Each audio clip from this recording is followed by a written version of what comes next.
Hello and welcome to episode 464 of Awards Daily's Water Cooler Podcast. I'm your host, Clarence Moy, and I'm joined by the other two M's. So M's, let's go around the cooler, the video cooler, and tell there's no such thing as a video cooler. I don't know what we need to call it. Let's go around the virtual cooler and tell the listeners who you are and where they can find you on the internet with your smiling faces.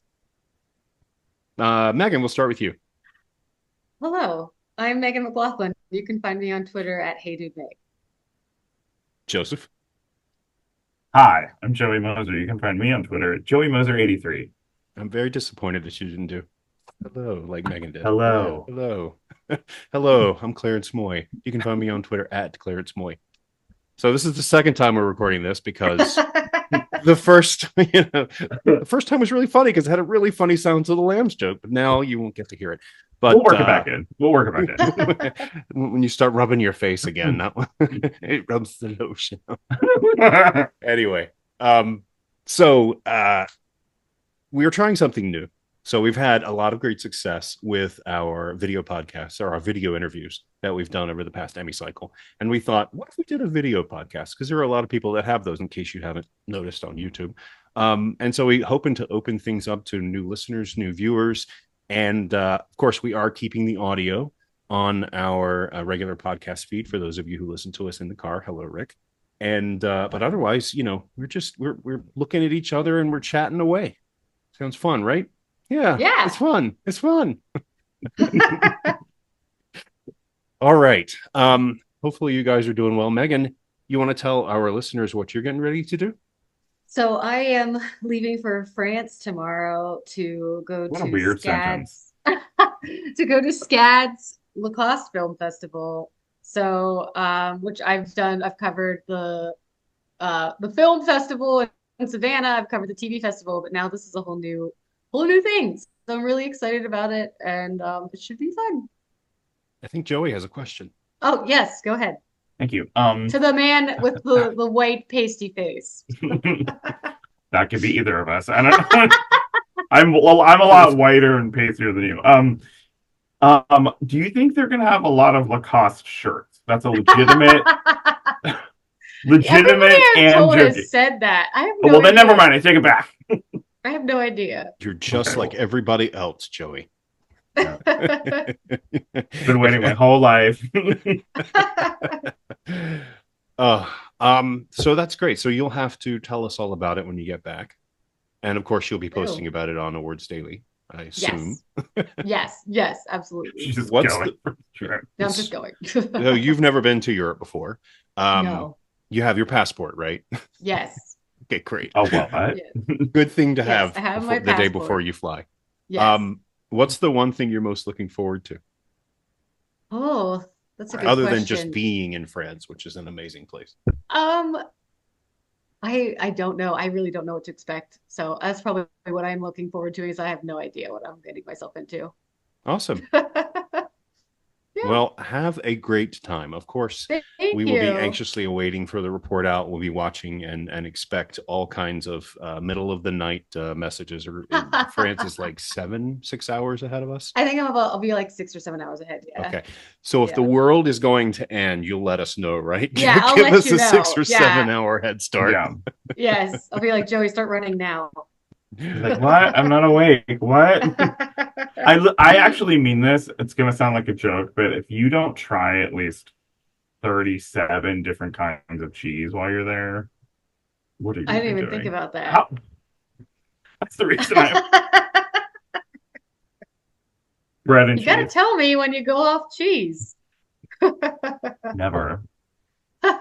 Wait, Joey's going off cheese? He just bought a charcuterie board.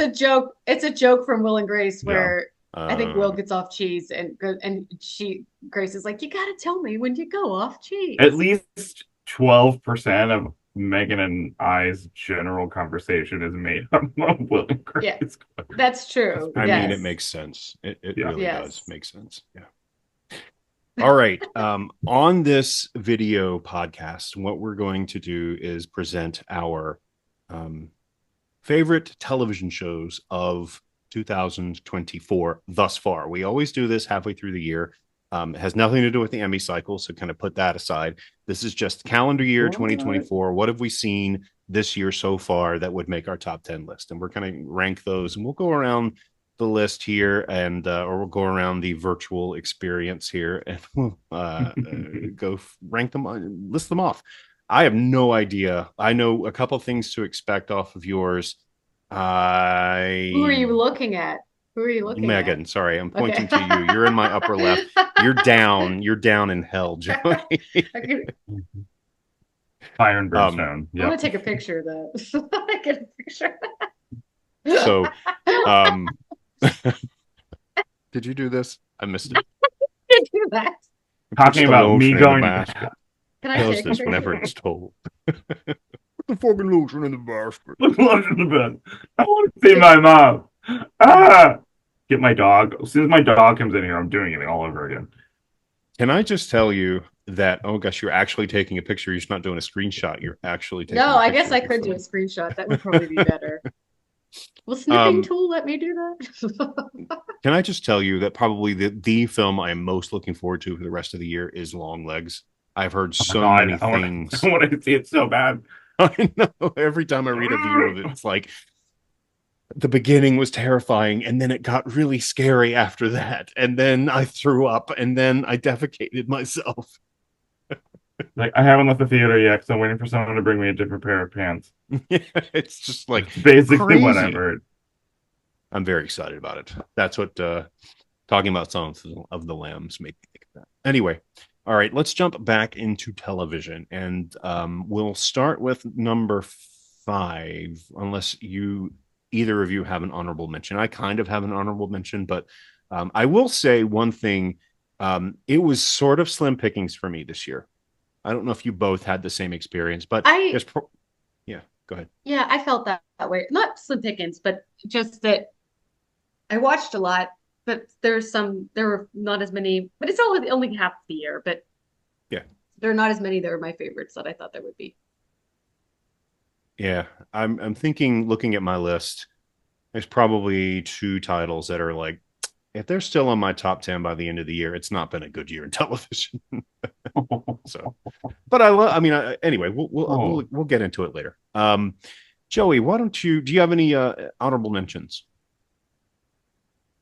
Yeah, I have two. I have Ripley, Ooh. which I feel like maybe I like Andrew Scott more than I like the show as a whole. I think the show I had a really hard time getting into it, Mhm. because of my love of the talented Mr. Ripley, but sort of when I let that fall away, I could really give myself over to it. But I think Andrew Scott is pretty brilliant in it. And the other show is a show that I've only watched one episode of, and that is Phantasmas on HBO from Julio Torres.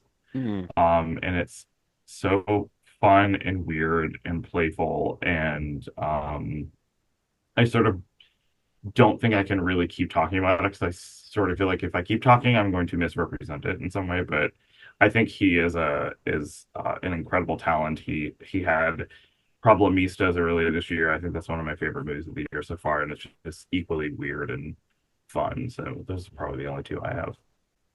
Nice. Thank you. Megan, did you have any honorable mentions you wanted to add? I have like a tie for fifth place. Is that okay? Can I just do Sure. Why don't that? you just go ahead and Okay. launch right into number 5? Oh, okay. So my number five, I've got two HBO shows that I have tied there. The first is True Detective, Night Country, and the second is The Jinx, part two. True Detective, it feels so long ago that it was on, but it was this year. That's kind of hard to believe. But what a mood that it set. I love the whole vibe of it being in Alaska. I love Jodie Foster. I love the cast. I just love it all. There were some things that were confusing, but it was also kind of cool. I don't know. I just thought it was cool the way it was very confident in taking this story in its own direction. And thanks to Issa Lopez. Um, and I look forward to seeing what she's going to do next with it. And then the Jinx, I know Clarence and I talked about how Andrew Jarecki, we loved the first one.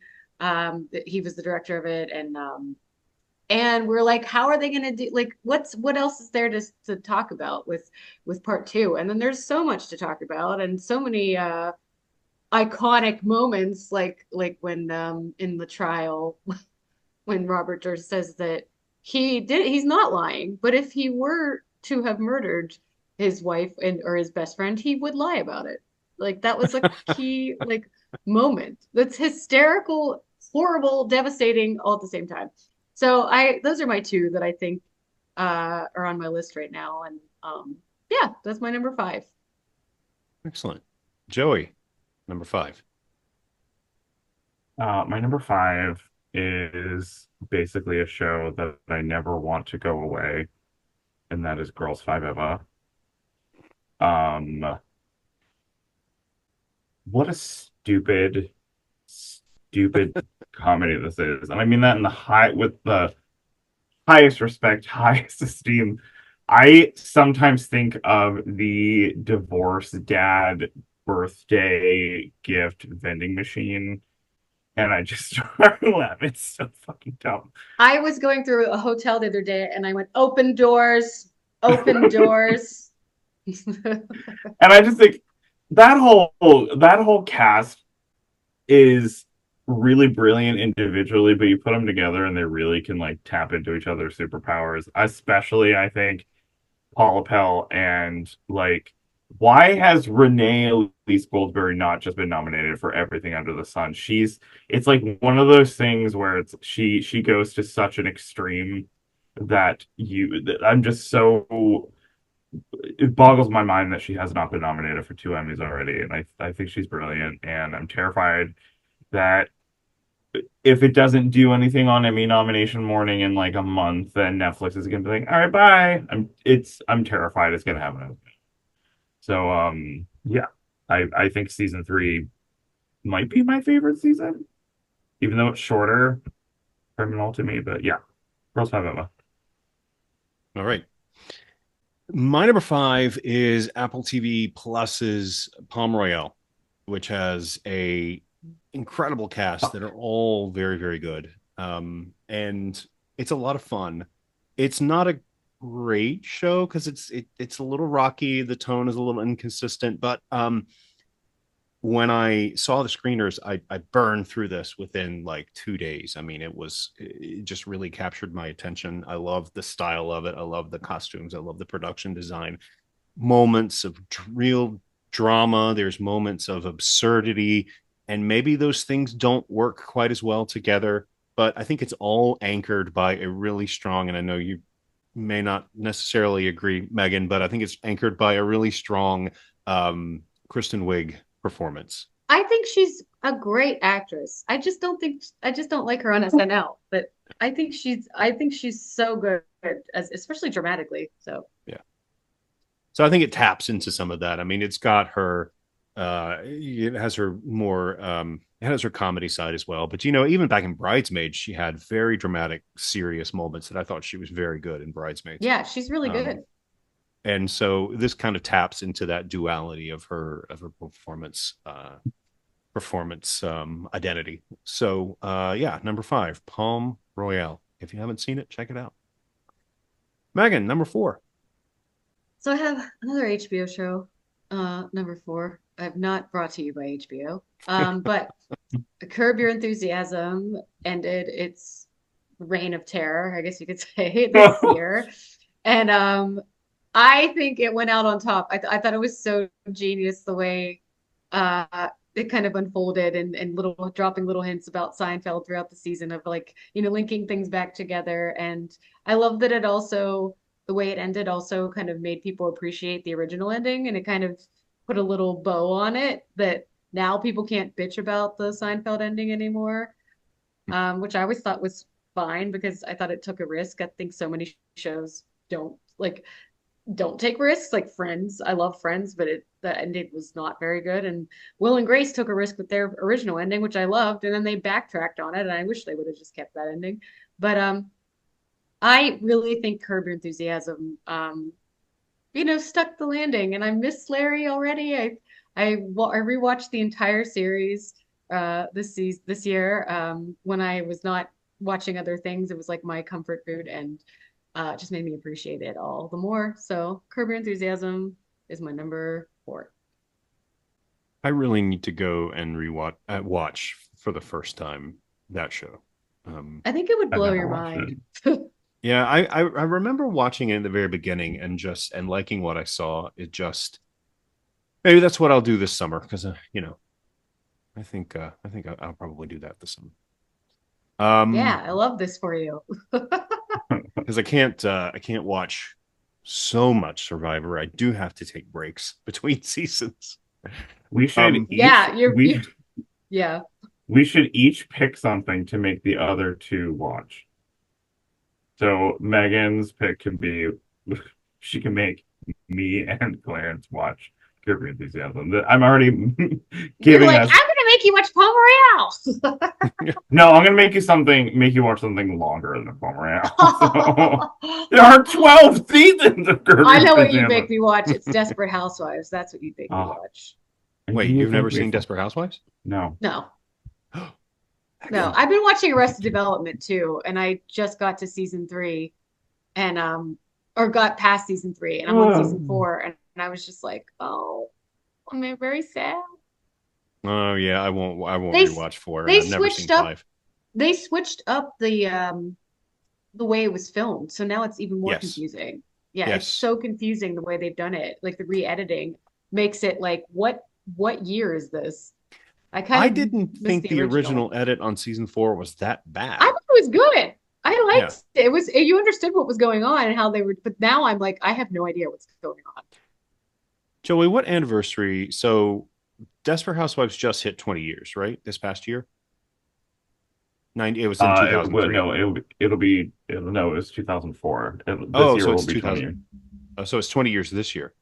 I think so.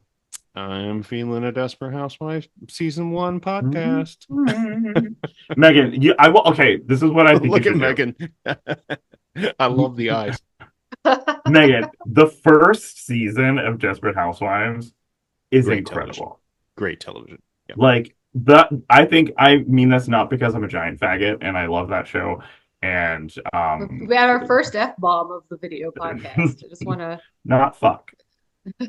One for fuck. What time 2 is for it, faggot. Mark? 9:30. That pilot, that is a perfect pilot. I'm sorry.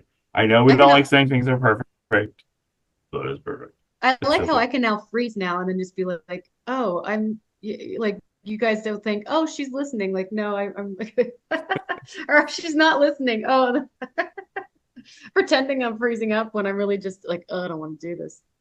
You just go. Um, Mary Alice, what did you do?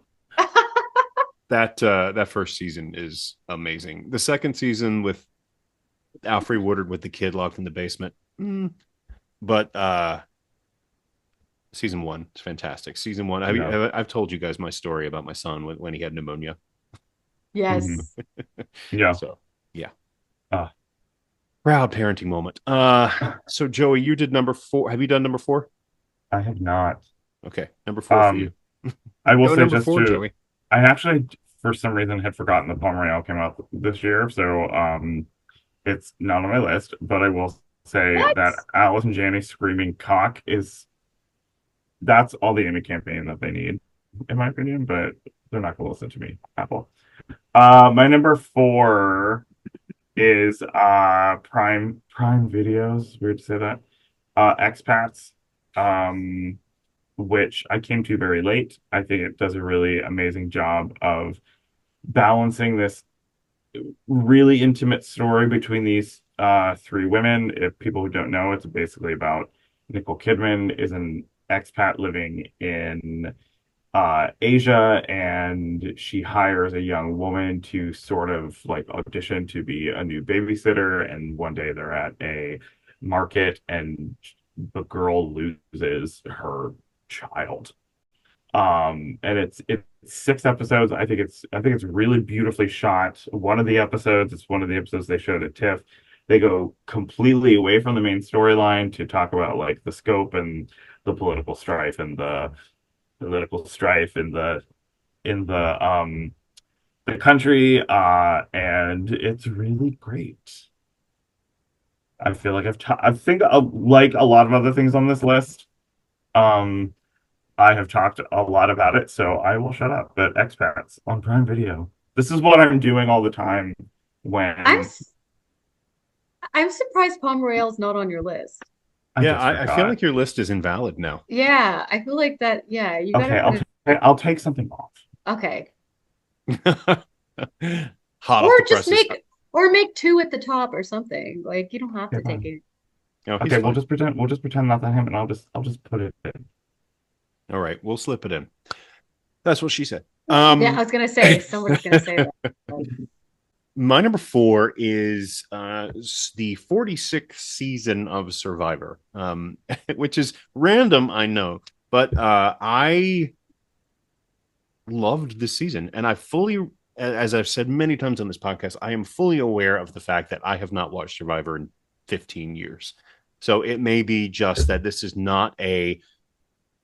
is just a completely ordinary season. This was nothing special, but for me, it was like watching a totally brand new show, and I loved it. I loved the characters. Actually, it wouldn't count for this year. I actually loved Survivor season 43 more because I actually cried like three times because there was a Huh. lot of emotion. There was a lot, they invested more in the characters of that season. But 46 was a lot of fun. And I really, I mean, plus one of the runner ups was a Swifty. So, and he talked about Taylor Swift quite a bit. I did hear about this. Yes, Charlie. Yes.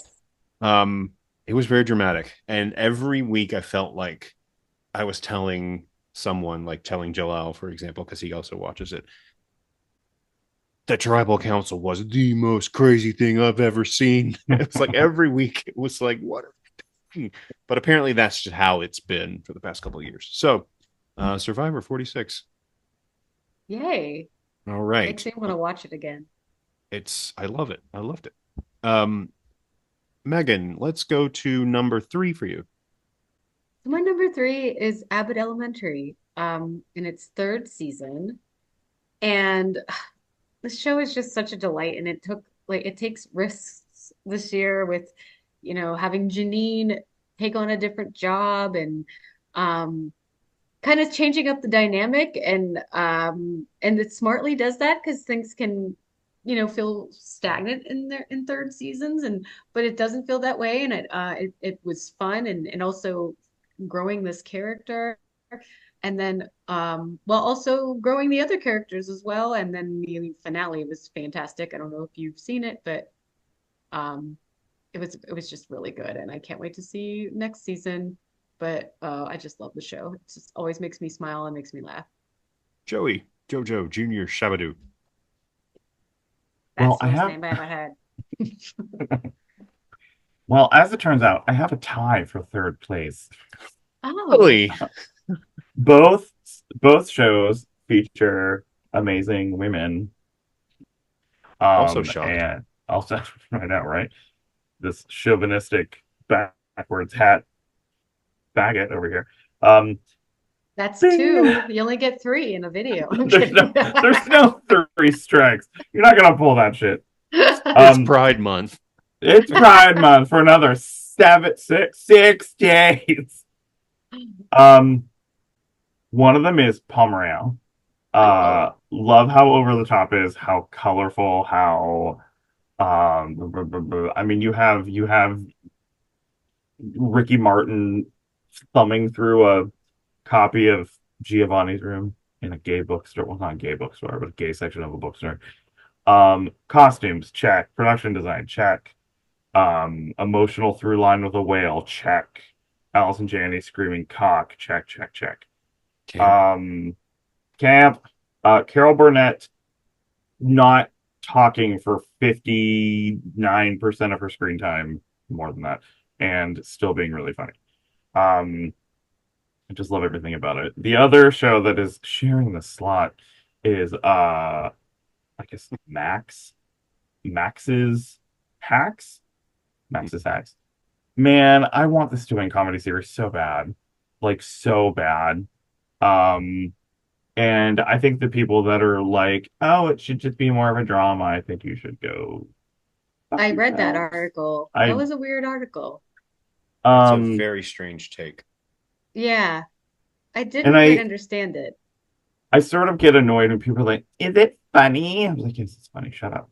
Um it's I don't know, I think it does a really good job of exploring this career that you expect to be over. Not over, but I mean like you know, she's getting like a second, third, fourth career high in season 3. And I think the way that it ended, I was watching a screener for it when I was prepping for an interview, and it was like 2 o'clock in the morning, and I screamed because I didn't know what was going to happen at the end of the season.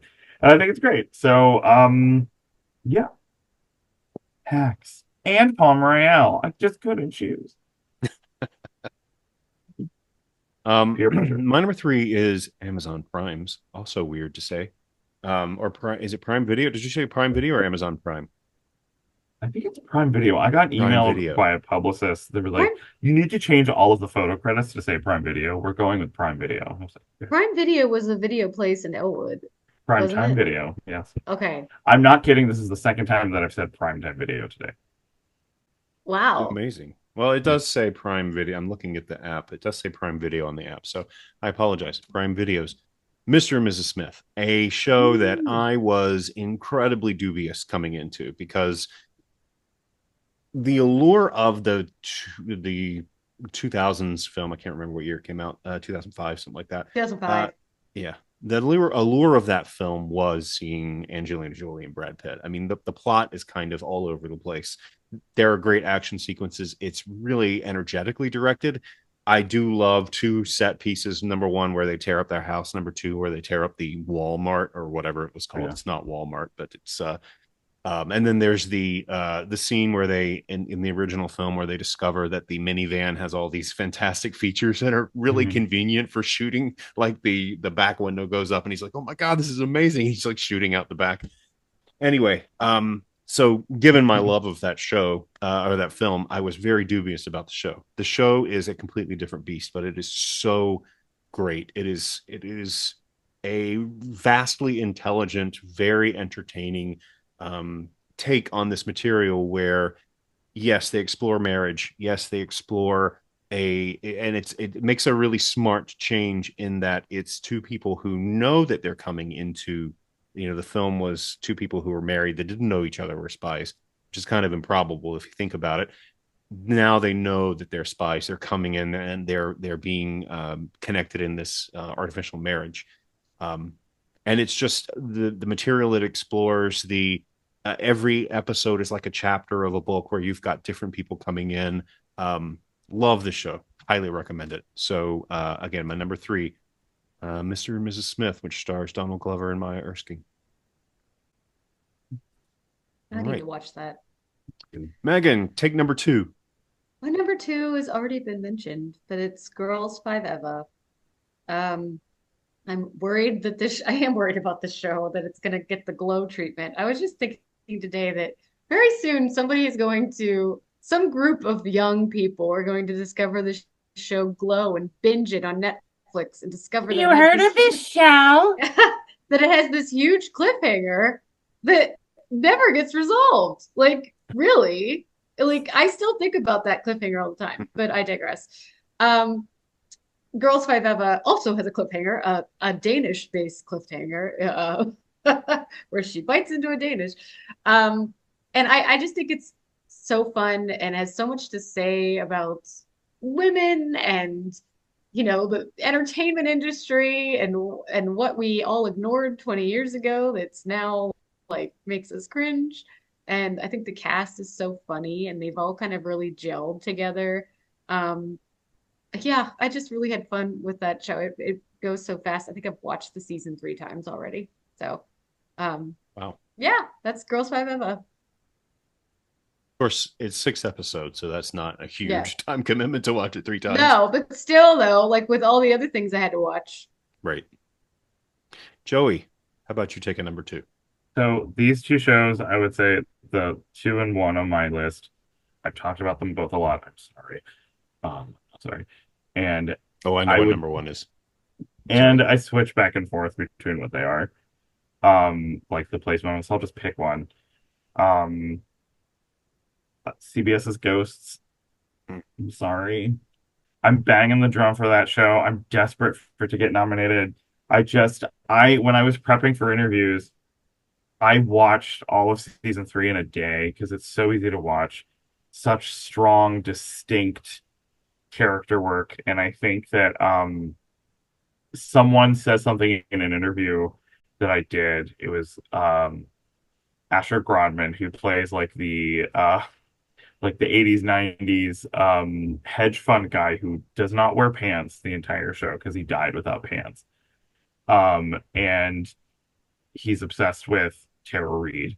And he's just like, oh, it's and Tara Reid guest starred on season 2. It was amazing.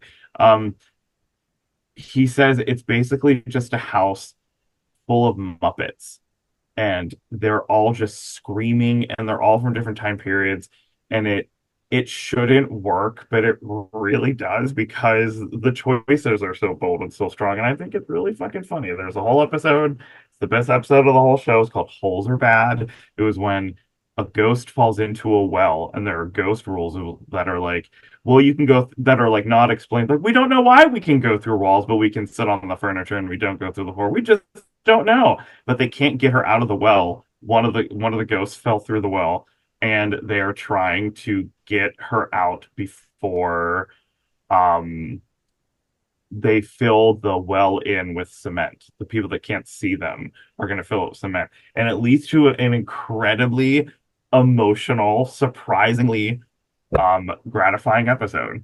And I'm going to be heartbroken if it does not get anything at the Emmys. But I just think it's so good. If you're a theater nut, watch the show. If you love the Muppets, watch the show. There are no Muppets. So Ghosts on CBS. Please stream it on Paramount Plus. But it's giving off strong Muppet energy. It like yeah, very much so. Yeah, I get it. Yeah. My number two is Max's Hacks. I had to pause there, which Joey has already described.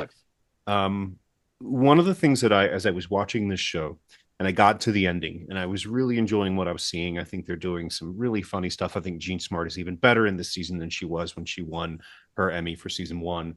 And I got to the ending. I said, if they repeat what they did in the ending of season 3, if they repeat the ending of season 2, the kind of theme for ending of season 3, I will be very upset because I will feel that we have progressed and then regressed back to characters falling in their same traps, and they do not.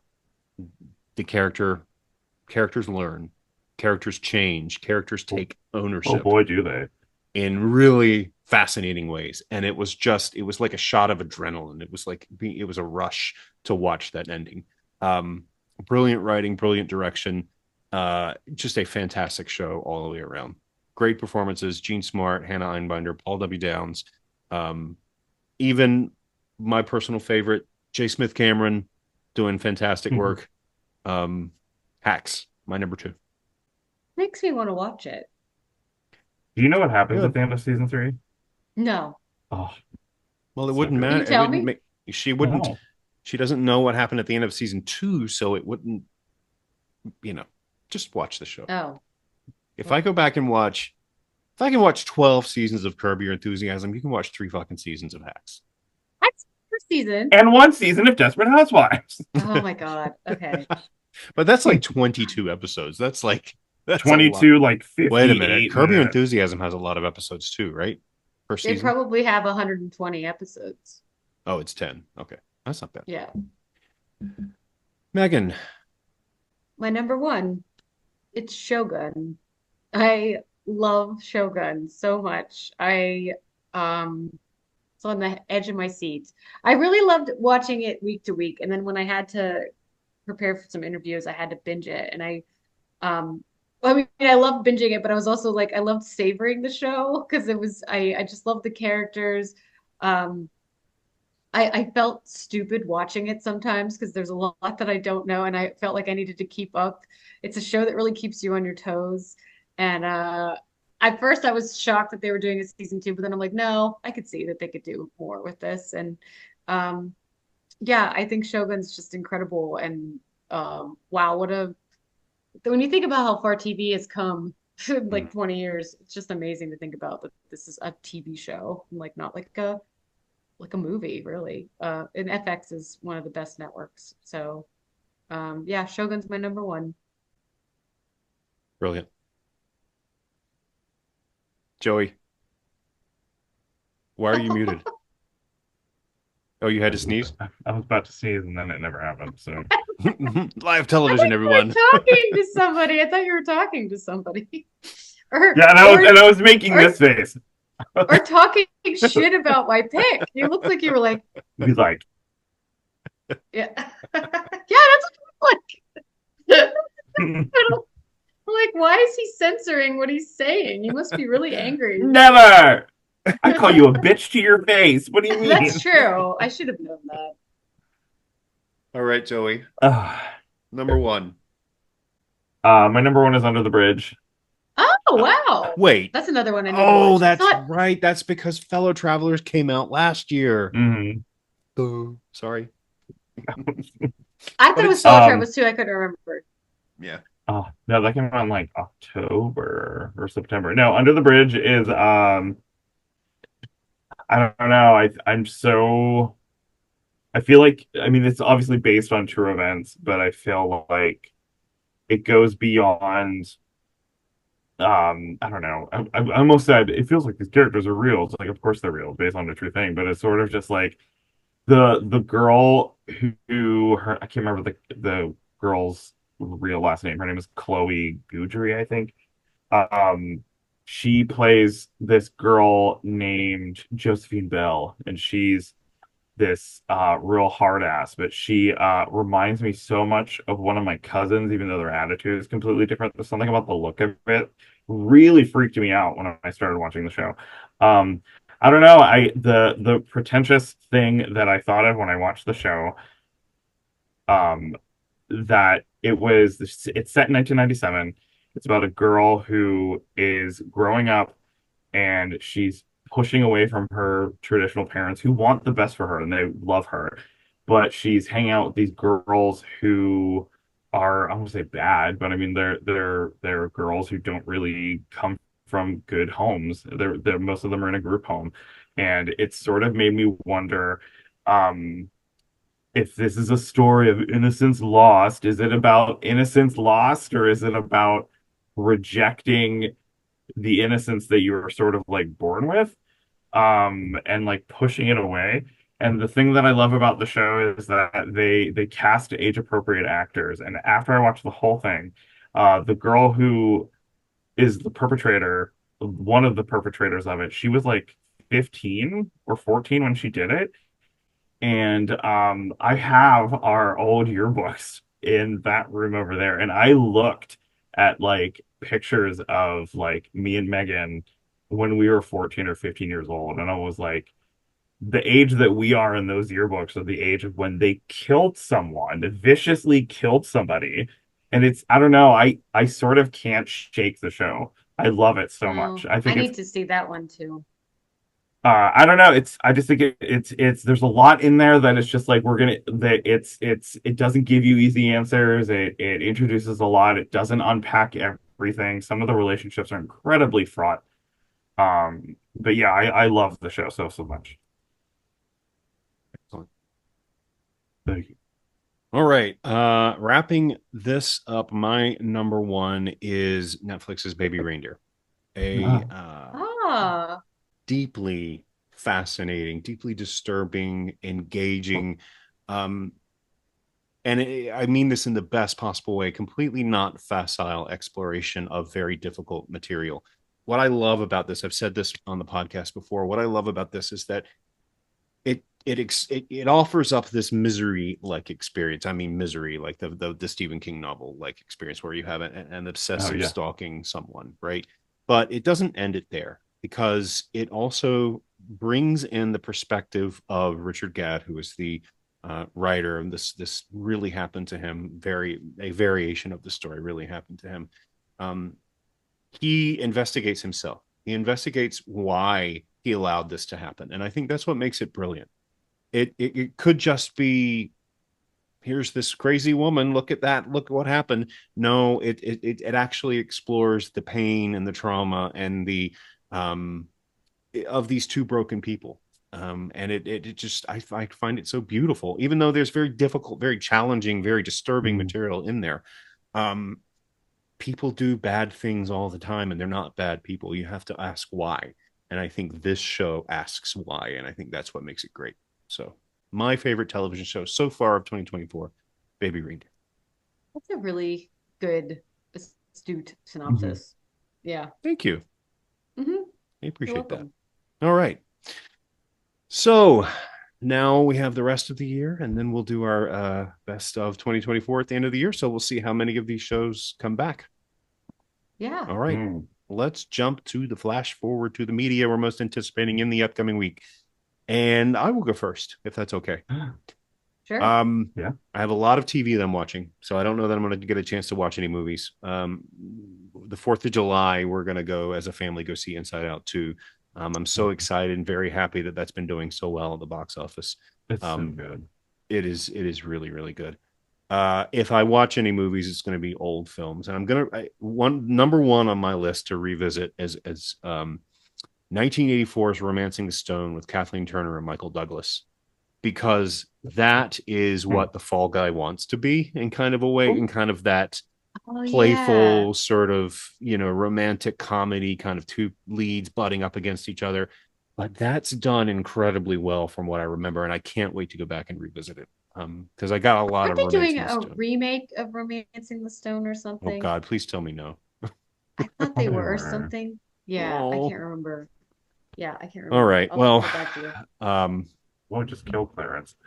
no, Sorry. no, it's okay. But TV wise, I have finally gotten my family to go back and watch The Bear season 1, which I feel like I missed the boat completely on season 1. I always thought season 1 was fine. Season 2 was great. Season 1 is really amazing too. It is, rewatching it. It's just all of those little moments that I loved about season 2 are still there in season 1. They're just smaller and more compact. Like Marcus learning how to be a pastry chef and spending those Mhm. I quiet love that one. moments within the kitchen there. I mean, it's so great. So watching, we're gonna watch season 1 and season 2. We're almost done with season 1. We'll watch season 2, but season 3 comes out on Wednesday, and they're gonna drop the whole thing again, which I wish they wouldn't do, but anyway. So I'll be watching that. I have started Prime Video's Fallout, a show that I knew I needed to get to. Fantastic production design, really interesting, and probably Emmy winning production design would be my guess. Very really intriguing blend of retro futuristic technology. Like it takes, part of it takes place in the 50s, but they have like Jetsons style technology. But the show is all over the place. I'm not in love with it. I've only seen 2 episodes, so I'm reserving judgment. It is 8 episodes, but it feels a lot like Westworld in, Oh, yeah. um, and I say that because it is coming from the creative team of Westworld. It's just, oh, there Oh. are moments that are really interesting, but it just drags so far, and I'm not really into any of that. Now, I will say, Ella Purnell, Mhm. is it Ella Purnell? yeah, Yeah, she Yeah. is the yeah. star. She is fantastic. She should probably get an Emmy nomination. She is that good. Ooh, She carries this wow. whole thing on her shoulders, and I'm just so impressed. Walter Goggins, I mean, I love him. He's better in Righteous Gemstones, and he was better in Vice Principals. Like he's just doing and again, 2 episodes in, so maybe it gets better. Yeah. But I am into Fallout. House of the Dragon, into House of the Dragon. This second season so far, I haven't written anything about it, but I'll just say very quickly, this second season is exactly what I hoped it would be, because this is the first season a little bit slow, set things up. Second season, bang, bang, bang. The dominoes are falling. The war is coming. There are terrible things that are happening. So second season has been top notch so far. And I'm almost done with my book, One Perfect Couple by Ruth Ware. So check it out. Yay. Megan, why don't you go next? Well, I know what you're looking forward to Well, this I'm week. looking forward to, but I do want to say I finished Night Bitch, and I Oh yeah. am shocked that it's it is going to be so divisive if this is the way if the book is if the way they adapt the book. I don't know. I believe I will follow Marielle Heller into the ends of the earth, but I am shocked that this is like the film that they're positioning as like an Oscar Best Actress thing, because it's just dark and weird, so weird. I can't wait to see what they do with it. I really can't. But I think Clarence, you will hate this book. But I do think you should read it. It's just it's fascinating, it's horrifying, it's disgusting. I'm like shocked. I'm just shocked. I can't wait to see what they're gonna do with it. That's I'm all I'll say. intrigued. Yeah. And And that's then, about of it. course, you've got your festival coming up. So, Yes. Oh, Yeah. I'm going to France. yeah, just a little, Just little jaunt. little John. Yeah. Joey, Um. Well. Um. I'm determined to watch more um movies that I feel like I haven't seen anything. Did you like The Bike Riders and Telluride? I love the I bike loved riders. it. Oh, you saw it too? I I Okay. saw it saw it in too. I Scad. loved it. I loved it. Okay. I thought it Um. was great. I saw a really weird review saying that it has no emotionality, and I was like, Oh my what? God. Yeah, I thought it was really good. Yeah, I loved Okay. it. I thought the characters were great. I also wanted to say briefly that Tom Hardy is doing what I want. Like Ryan Gosling was like that dark guy of drive, doing dark things, Mhm. and I missed that, and I realized, oh no, Tom Hardy is doing that. Tom Hardy is doing the roles that Ryan Gosling, ooh, I hate to say it, should be doing. Well, Tom I'm Hardy's sorry, doing I love Marlon you. Brando in that. Yeah, and that's what Ryan Gosling was doing. Yeah. Like weird stuff. Like Drive was so weird, or God Only Knows was so weird. And like Tom Hardy's just taking risks, and I'm like, oh, thank God he's still doing stuff like that and not doing like This Means War, even though I do love that bit. So Oh wait, my Joey, God, did I you see it? forgot. No, it's on my list, but dear God, This Means War, I forgot was a movie that existed. Maybe I'll watch It's that this fun. week. It's fun. It's fun. Um, I have a screener to Fancy Dance, which comes out here this Friday, but I want to see the new Yorgos Lanthimos movie. I want to see Bike Riders, new Quiet Place. I think the new Quiet Place looks kind of good. Although I will say, if the cat dies, I'm walking out. Um, um, some smaller stuff like Janet Planet's coming, Daddy-O, that Mm. Dakota Johnson movie, Ghost Light. Was gonna go see Thelma today, but I literally came home and just laid on the couch and didn't fall asleep or anything. Just stared at the ceiling, and I was like, I could be watching June Squibb on a scooter, but here I am. Um, I don't do that, but anyway, that, and then I want to watch Mr. and Mrs. Smith. A show that I'm actually surprised, Clarence, that wasn't on your list is X-Men '97. It was my honorable Um, mention. I forgot to ah, mention it, but yes, it was my honorable mention. I um, think my honorable mention was Ted, by the way. Did Ted come out this year? I think it did. yeah, I forgot. This year yeah. has been weird. We've been a little busy. Do you know how beautiful? I'm just like I can go home and just sit there, and then I do it, and then I sit there and I think Yes. I'm just sitting here doing nothing. I know I've got somebody who is very nice publicist and they're doing their job, but they're trying to get me to interview the stunt coordinator for bike riders. And I'm like, I don't really want to do that. I get like I love that movie, and I think there's probably a really great interview there, but Yeah, I'm done. I'm done. yeah, I cranked out 45 of those things. I am I need a break. I need a Yeah. month yeah. off. I'm doing I'm doing an interview with there's a documentary that I love about this gay shocking Pride Month. Photographer named George Platt Lyons, who his photography in like the 50s was like kind of really gay and sexual, but no one talks about this guy. And I saw the movie last year as part of Outfest's um virtual thing, and I loved that movie. And now it finally came out, and I got to see it in a theater, and the photography looked beautiful. But I'm talking to the director, tomorrow, and I'm just like, I gotta do another interview. So here we are. So yeah, that's all. That's all I'm excited about. Please make me stop talking. You should see Bike Riders. It is Yeah, it's great. it is quite good. No, And just go Jodie tomorrow. Comer's so good. oh, she's I- great. I have to get past the accent, but